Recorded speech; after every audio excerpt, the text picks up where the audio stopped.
எல்லாருக்கும் வணக்கம். நீரின்றி அமையாது உலகுன்னு சொல்லுவாங்க. அது உண்மைதான். அந்த சிறப்பு நீரின் சிறப்பு நம்ம எல்லாருக்குமே தெரிஞ்சிருக்கணும்.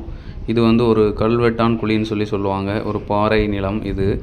இந்த பாறையில் தண்ணி கெட்டுப்பட்டுருக்குது. ஸோ இது எப்படி வந்துச்சு அப்படின்னா, மழையில் சேகரமாகக்கூடிய தண்ணீர், அதுக்கப்புறம் குளத்துல இருந்தும் அப்பப்போ திறந்து விடுவோம்.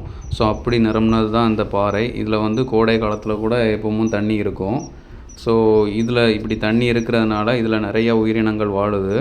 ஸோ ஃபார் எக்ஸாம்பிள் இதில் நத்தை இனங்கள், அப்புறம் தவளை, சின்ன சின்ன பூச்சி, இப்படி ஏகப்பட்ட உயிரினங்களுக்கு வாழ்வாதாரமாக இருக்குது. பக்கத்தில் பார்த்திங்கன்னா நிறையா செடிகள் இருக்குது பார்த்திங்களா. ஸோ இதுவுமே இந்த நீரை நம்பி தான் வாழுது.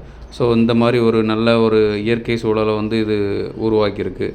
ஸோ இதில் பார்த்திங்கன்னா காட்டு வாத்துகள் வெளியே எங்கேயோ இருந்து பல கிலோமீட்டர்ஸ்லேருந்து இங்கே வருது. எதுக்காக அப்படின்னா, இந்த மீன்கள், அப்புறம் சிறிய சிறிய உயிரினங்கள் இருக்குல்ல, நீர்வாழ் உயிரினங்கள். ஸோ இதை சாப்பிட்றதுக்காக இது வருது. ஸோ இதுக்கு இது மட்டும் இல்லாமல் இதுக்கு அடைக்கலமாக இந்த இடங்கள் அமைப்பு, செடிகள் பக்கத்தில் மரங்கள்லாம் இருக்க போய் தான் இங்கே வருது. ஸோ இந்த காட்டு வாத்துகள் பார்த்திங்க அப்படின்னு சொன்னால் நிறைய சிறப்பு இருக்குது. இந்த காட்டு வாத்துகளில் இது பல கிலோமீட்டர் குளிர்காலங்களில் வெகு தூரத்தில் இருந்து ஒரு 1000 கிலோமீட்டர் தள்ளி இருந்து கூட பறந்து வரும் இந்த காட்டு வாத்துகள்.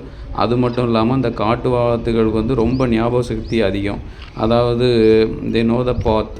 இதுக்கு முன்னாடி வந்த பாதையை அப்படியே ஞாபகம் வச்சு அடுத்த ஆண்டும் அதே இடத்துக்கு வரும். ஸோ அந்த மாதிரி ஒரு தனித்திறமை கொண்ட இனம்தான் இந்த வாத்து இனம்.